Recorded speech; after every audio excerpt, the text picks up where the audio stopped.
नमस्कार, मैं Ravish Kumar. Fake news का एक और हमसफर है पेड न्यूज़। पैसा लेने का तत्व पेड न्यूज़ में भी है और फेक न्यूज़ में भी। चुनाव में पेड न्यूज़ का क्या आतंक होता है, आप किसी भी दल के किसी भी उम्मीदवार से गुप्त रूप से पूछ लीजिएगा।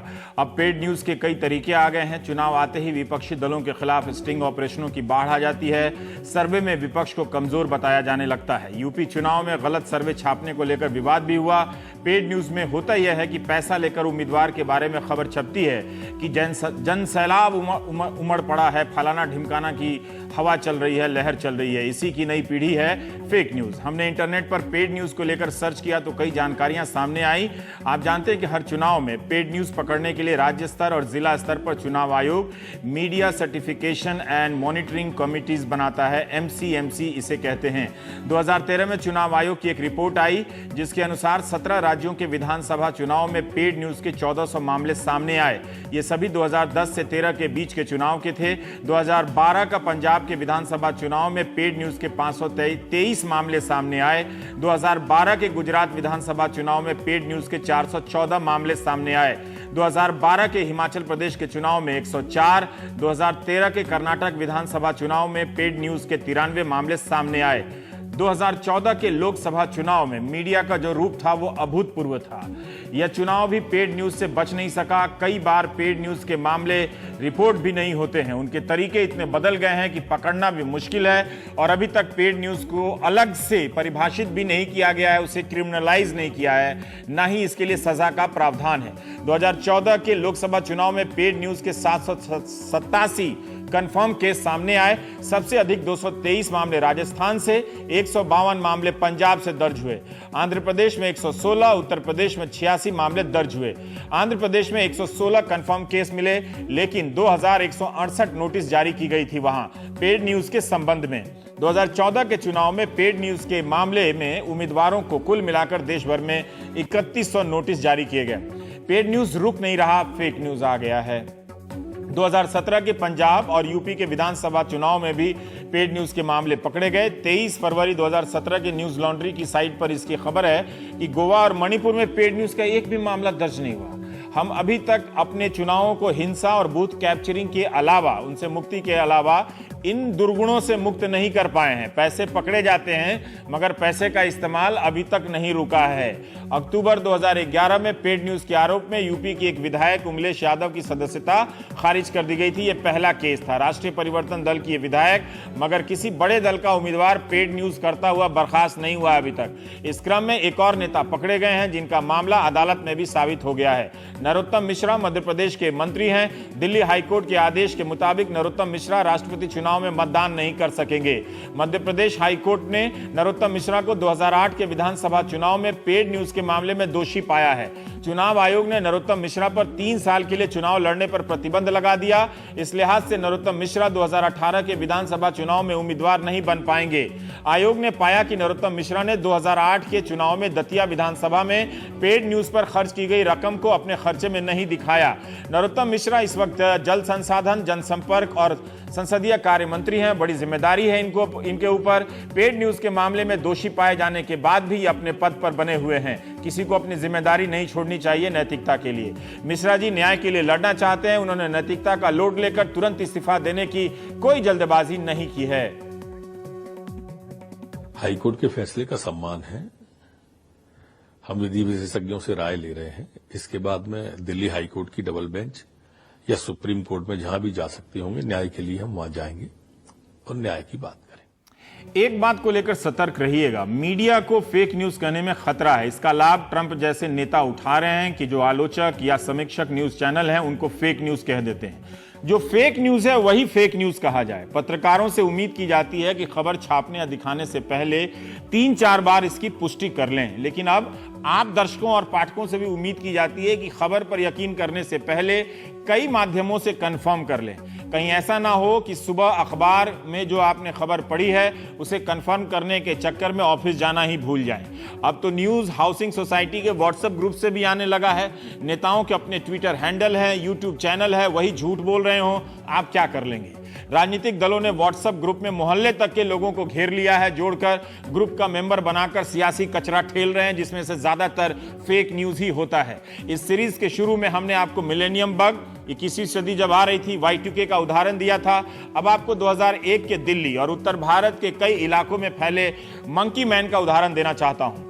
मंकी मैन ना तो मंकी था ना ही मैन था, मगर man, women, children monkey man के आने और काट लेने की कल्पनाओं में उस साल खो गए। रात भर जागते थे, किसी ने उसे देखा नहीं, मगर बताने वालों की कमी नहीं थी कि मंकी मैन कैसा है। फेक न्यूज हम सब का यही हाल करने वाला है। हम फेक न्यूज को लेकर लोग रातों को जागेंगे, समुदायों को से लड़ते हुए दिखेंगे, किसी को मार देंगे, किसी को पीट देंगे, बल्कि ऐसा कर भी रहे हैं। मंकी मैन का उदाहरण इसलिए दे रहा हूं ताकि यह साफ रहे कि फेक न्यूज को पचाने की प्रैक्टिस हम आज से नहीं कर रहे हैं। उस वक्त मीडिया भी मंकी मैन को खूब कवर करता था।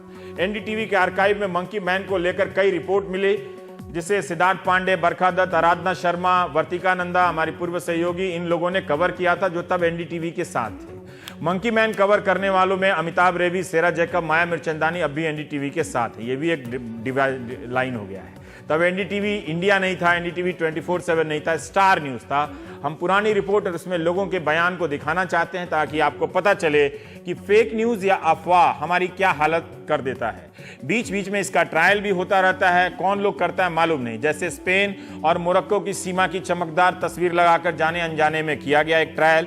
ऐसे अनेक उदाहरण हैं। मुझे जहां तक याद है, मंकी मैन की पहली खबर यूपी के एक हिंदी अखबार में कहीं कोने में छपी थी, पर साबित करने के लिए उसकी कोई क्लिपिंग मेरे पास नहीं है। पहले हम कुछ पुरानी रिपोर्ट देखते हैं। तब की रिपोर्ट एनडीटीवी पर 1.5 मिनट, ज्यादा से ज्यादा 1 मिनट 20 सेकंड की हुआ करती थी। लोगों को सिर्फ काम की बात करने की अनुमति थी। आप देखिए एंकर कितना घंटा बोलता है। अंग्रेजी से घबराने की जरूरत नहीं है, ना ही हिंदी के नाम पर नकली गौरव गान करने वालों के झांसे में आने की जरूरत है। तो मंकी मैन कैसा था, ये रिपोर्ट देखिए।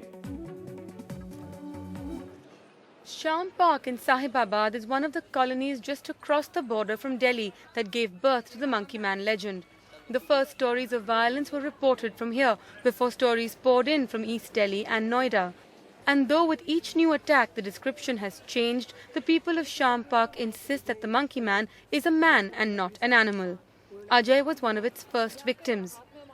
इंसान था, बंदर नहीं था। कैसा था दिखने में?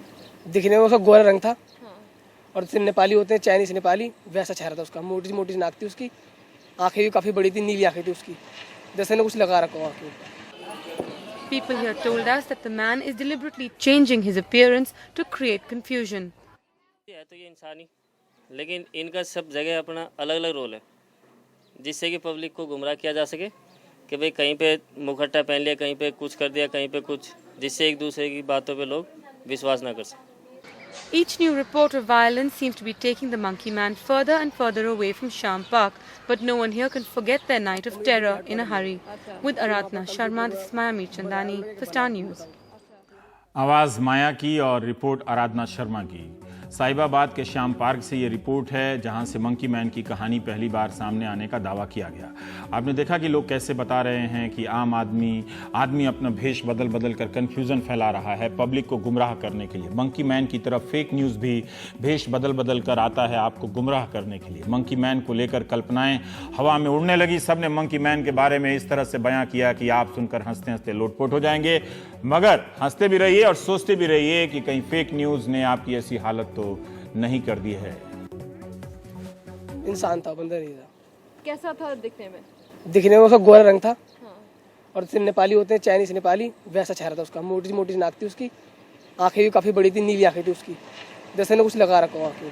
आधी शक्ल का तो बंदर ही नजर आ रहा था, लंगूर की तरह इतना, लेकिन ये है कि कुछ कंप्यूटराइज सिस्टम है उसका। यूं झुकता है, एकदम गैप झुकते गैप हो जाता है वो। इनका सब जगह अपना अलग अलग रोल है, जिससे कि पब्लिक को गुमराह किया जा सके कि भाई कहीं पे मुखट्टा पहन लिया, कहीं पे कुछ कर दिया, कहीं पे कुछ, जिससे एक दूसरे की बातों पे लोग विश्वास ना कर सकें। वो बंदर जैसा लगता था, क्योंकि हम लोग मैं और मेरा एक दोस्त यहाँ पे खटिया पे सोया था, तो पहले उसको पकड़ लिया। सब तो जो है डरा रहा, धमका रहा, सब चीज चीर फाड़ कर रहा, कपड़े बदन पूरा तीसरे नौ से कर रहा, इसलिए बहुत ज़्यादा हमें परेशान कर रहा। परसों रात 7:30 पे सो रहा था, जैसे कोई वो मार के चला गया खरोच। फिर हमारा भाई पकड़े तो हम लोग चिल्लाने लगे, चिल्लाते भागते हुए नीचे आ गए। मतलब क्या था यहाँ? कुछ वो ना देख दिखाई ना दे रहा। ऐसा लगता है जैसे वो हमारे पास ही हमारे घर आएगा, हमको ही मारेगा, हमारे पूरे घर को मारेगा।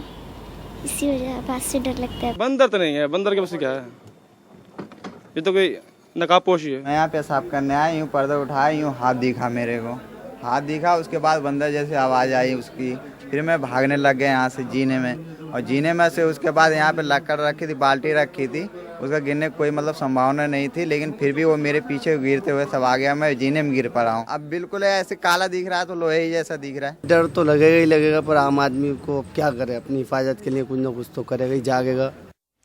चाइनीज नेपाली आपने सुना क्या, ये क्या होता है?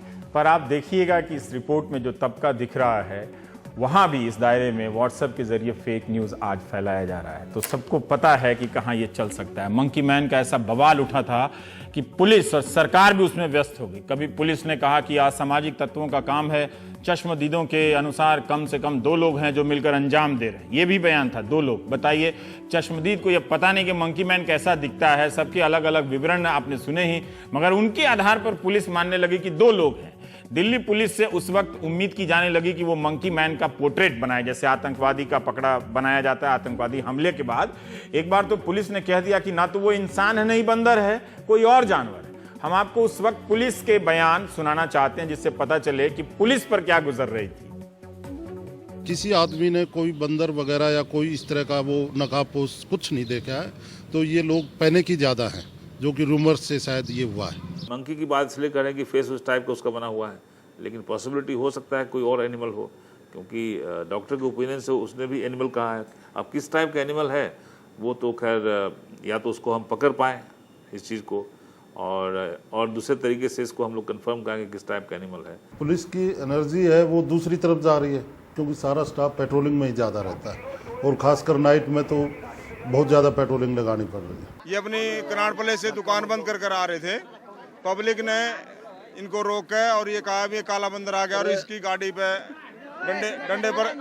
डंडे वगैरह बरसाने शुरू कर दिए। बंदर जैसी कोई बात नहीं है। आपको पता है, स्वाइन फ्लू के बारे में भी ये कहा जाता है कि दवा कंपनियों ने इसे फेक न्यूज़ की तरह गढ़ दिया और उसे फैला दिया, जिसकी ज़रूरत नहीं थी उसे भी दी गई। तो ये सब भी गेम होता है। जब समाज बौरा जाता है तो उसका असर पुलिस के काम पर पड़ता है। पुलिस क्या करती, रात भर लोग आतंकित रहते, कहीं कोई से गिर जाता, कोई अपनी छाया देखकर चिल्लाने लगता कि मंकी मैन, मंकी मैन। अंत में हार कर दिल्ली पुलिस ने 50,000 का इनाम रख दिया। गृह मंत्रालय से रैपिड पुलिस फोर्स मांग ली गई, और इस मामले की गंभीरता, जब भी गंभीरता दिख जाए कभी भी किसी मामले में, तो भारत की संस्थाएं जो हैं वो विशेष टीम का गठन जरूर करती हैं, जिसका काम होता है मंकी मैन की जांच करना। 2 ACP हैं, 3 इंस्पेक्टर हैं, 8 सब इंस्पेक्टर हैं, और कुछ उनके साथ स्टाफ दिया जा रहा है कि जिन जिन एरिया में इसके ऐसी एक्टिविटी चल रही है वहाँ जाके विजिट करें, उनकी पूरी स्टडी करें। साहिबाबाद से शुरू होकर दिल्ली के कई इलाकों में मंकी मैन फैल गया। कोई पुलिस के कंट्रोल रूम में फोन कर रहा है कि काला बंदर पकड़ा गया है। पुलिस पहुंची तो कोई बंदर ही नहीं मिला। अंत में पुलिस को सख्ती करनी पड़ी, अफवाह में धीरे धीरे कमी आने लगी, और ये देखिए फिर वो क्या हुआ। कांस्टेबल सुरेंद्र कुमार को अब कुछ राहत है, क्योंकि पिछले 1-2 दिन से पुलिस के पास बंदर मानव के हमलों के बारे में टेलीफोन अब कम आ रहे हैं। इसकी वजह है अफवाह फैलाने वालों के खिलाफ पुलिस का कड़ा रुख। जब किसी ने देखा ही नहीं, क्या है, कुछ भी नहीं। आपने देखा, आपने भी नहीं देखा, हमने भी नहीं देखा। हम ड्यूटी करते हैं, कॉल पे जाते हैं, हमें भी कहीं नहीं मिलता, कुछ नहीं मिलता। बहुत ही कम लोगों ने इसे देखा है, उनसे भी कम लोगों पे हमला हुआ है, बट शायद ही ऐसा कोई होगा जिसने इसके बारे में ना सुना हो। वो ये बताते हैं स्टील का कवर है इसका, और ये लंबे लंबे नाखून है, यही बताते हैं। अकेले मतलब जिसको बांधना होगा ना उसी को पकड़ता है वो, और किसी को दिखाई नहीं देता, और जैसे ही कोई और बंदा दिखाई देगा ना तो गायब हो जाता वो। इनके बाहर वाली कोई ताकत है? हाँ, मेरी सिर्फ समझ में है कि बाहर वाला ही ताकत है। अब जब तक जिसके साथ घट रहा है, जिसके साथ घटेगा वही मानेगा। यहाँ तो ऐसी कोई दिक्कत है नहीं, हम सब अपना आराम से काम कर रहे हैं, खा पी रहे हैं। हम भी तो समझ रहे हैं कि अफवाह ही चल रही है, जहाँ जैसे शोर शराबा होता है सुना जाता है, लेकिन ऐसी कोई यहाँ दिक्कत तो भी है नहीं। हालांकि पुलिस अब तक इस हमलावर को पकड़ नहीं पाई है, लेकिन लग रहा है कि इस काले बंदर की कहानी अब एक कहानी ही बनते जा रही है। Siddharth Pande, star news. आपने बंदर मानव शब्द सुना तो उस वक्त शब्द भी नए नए आ रहे थे, जैसे मंकी मैन। तो आदमी को बंदर तो हम आज भी कहते हैं, लेकिन बंदर मानव, बंदर को मानव कहने की प्रथा तो 2001 में चली टेलीविजन चैनलों में। मंकी मैन के समय में हम मैच्योर, परिपक्व नहीं हुए थे, इसलिए लोग रात भर कूद फांद करते रहते थे। फेक न्यूज़ के समय इस पर हम परिपक्व हो गए हैं। अब जो भी मिलता है चुपचाप पचा जाते हैं और ट्रेन रोक कर या किसी का ट्रक रोक कर मारने पीटने लग जाते हैं, धारणाओं में जीने लगते हैं। फेक न्यूज़ को पचाने की हमारी क्षमता में सुधार हुआ है और विकास भी हुआ है। यह बदलाव भारत में भी आया है और दुनिया में भी आया है। अब लोग कई मामलों में इसके आधार पर राजनीतिक फैसले लेकर खुद को गर्व से जागरूक मतदाता भी कहने से नहीं चूकते। हिलेरी क्लिंटन का दर्द अब कोई नहीं समझ सकता, ना ही आप डोनाल्ड ट्रंप की खुशी का अंदाजा लगा सकते हैं। एक फेक न्यूज़ का मारा है और एक फेक न्यूज़ का बादशाह। हैदर एक फिल्म आई थी विशाल भारद्वाज की, इसके एक सह लेखक थे बशारत पीर, बड़े अच्छे पत्रकार हैं और इनकी किताब है कर्फ्यू नाइट। बशारत की भी एक रिपोर्ट इंटरनेट पर मिली मंकी मैन पर। वो अब 20 जून 2001 की उनकी स्टोरी बताती है, तस्वीर नहीं, उन्होंने इंटरनेट पर किया था, पर तस्वीर हमारी है। एक की स्टोरी बताती है कि दिल्ली पुलिस ने मंकी मैन के रहस्य से पर्दा उठा दिया है। एक्सपर्ट कमेटी की रिपोर्ट में कहा गया है कि मंकी मैन था ही नहीं। इस स्टोरी में उस वक्त के ज्वाइंट कमिश्नर सुरेश राय ने कहा है कि मंकी मैन में कोई बंदर या कोई भी जानवर शामिल नहीं है। एक्सपर्ट कमेटी में national institute of human behaviour NIHB और सेंट्रल फोरेंसिक लेबोरेटरी CFL के सदस्य भी थे। ये लोग आए थे मनोविज्ञान का अध्ययन करने के लिए। सोचिए, पुलिस ने यह भी कहा कि मंकी मैन के पीछे पाकिस्तान के ISI का हाथ नहीं है। बताइए, आज तो कहीं भी कोई किसी का हाथ ना हो, आप ISI का लगा दीजिए, ना ही किसी गुंडे गिरोह का हाथ है, पुलिस ने कहा। दिल्ली पुलिस के उस वक्त के कमिश्नर अजय राज शर्मा ने 50,000 का इनाम रखा था। उन्हें लगा कि यह किसी गिरोह का काम है, शायद शोले फिल्म से कोई प्रेरित रहा होगा। साल 2011 का मई जून का महीना मंकी मैन में ही बीत गया। पुलिस को 379 फोन कॉल्स मिले, 303 बोगस निकले, 70 लोग घायल हो गए, मामूली चोटें आई। एक केस में उत्तर पूर्व दिल्ली के रघुनाथ पाठक को उनके भाई ने ही मारा। लोग तरह तरह की कल्पनाएं करने लगे। पुलिस ने माना कि मीडिया के कवरेज ने इस पागलपन को बढ़ा दिया।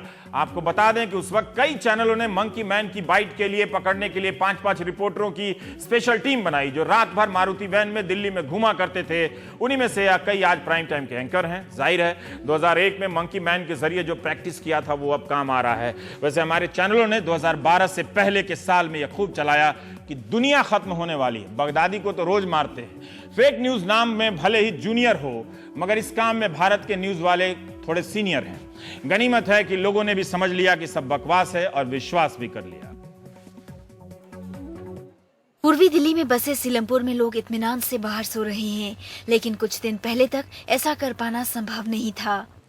अभी एक हफ्ते से भी पहले की बात है जब इन सड़कों पर तनाव बना हुआ था। इतनी दहशत चढ़ गई थी कि अगर बिल्ली भी कूदती थी कहते बंदर आ गया, तो उसकी दहशत इतनी चढ़ गई थी कि लोग बागों ने छत पे सोना बंद कर दिया। बल्कि आदमियों से बढ़ के बच्चों को इतनी दहशत होती, बाहर निकलना वरना बंद था बच्चों का। लेकिन जिस रहस्यमय प्राणी से लोग डरे हुए थे, उसी को अब लोग भूलने भी लगे हैं। ऐसा ना कभी बंदर का था, एक अफवाहें होती हैं वो तो खामखा की कि ये आ रहा है वो आ रहा है, अब ऐसा कुछ यहाँ पे नहीं है।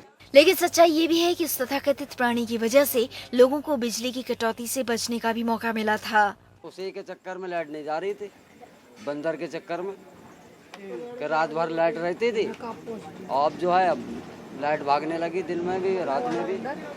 अभी आई है 3.5 घंटे के बाद। उधर पुलिस अब तक मामले की जांच में जुटी हुई है और इसके लिए एक विशेष दल का गठन भी किया गया है। कोई बंदर नहीं है जी, बकवास है, हमें तो कोई नजर नहीं आया, न किसी को दिखा। और पेट्रोलिंग बंदर के लिए जाते हैं, कोई भी कुछ नहीं। I have already discussed this matter at length with my officers. हमने अपने अधिकारियों से बात की है। हम कुछ और एजेंसियों से भी संपर्क बनाए हुए हैं और ये सारा मामला 1 सप्ताह या 10 दिन के अंदर सुलझा लिया जाएगा। From them that they would be able to tell us as early as possible, time frame maybe could be a week or 10 days, about the whole gamut of this problem. अब हमलावर रहस्य में प्राणी अचानक ही गायब भले ही हो गया हो, लेकिन उससे जुड़े कई सवालों के जवाब आज तक नहीं मिल सके हैं। अजमल जामी के साथ वर्तिका नंदा, स्टार न्यूज। ये हमारी जो सीरीज़ है उसे आप खासकर अपने दोस्तों मित्रों को ज़रूर दिखाइएगा। YouTube के ज़रिए, लिंक के ज़रिए ndtv.in पर भी है, ताकि लोग फेक न्यूज़ के बारे में समझें। अंग्रेज़ी के माध्यमों में इसकी काफ़ी चर्चा है, हिंदी के लोगों तक इसे पहुंचाना बहुत ज़रूरी है कि किस तरह से नेता भी अपने मुंह से फेक न्यूज़ बोल दे रहे हैं, और क्या किसी की हिम्मत होगी कि जो छापे और उसको कंट्राडिक्ट करे। कहीं कोने में ये सब होता रहता है, इसकी समीक्षा होती रहती है, इसलिए सावधान रहना बहुत ज़रूरी है।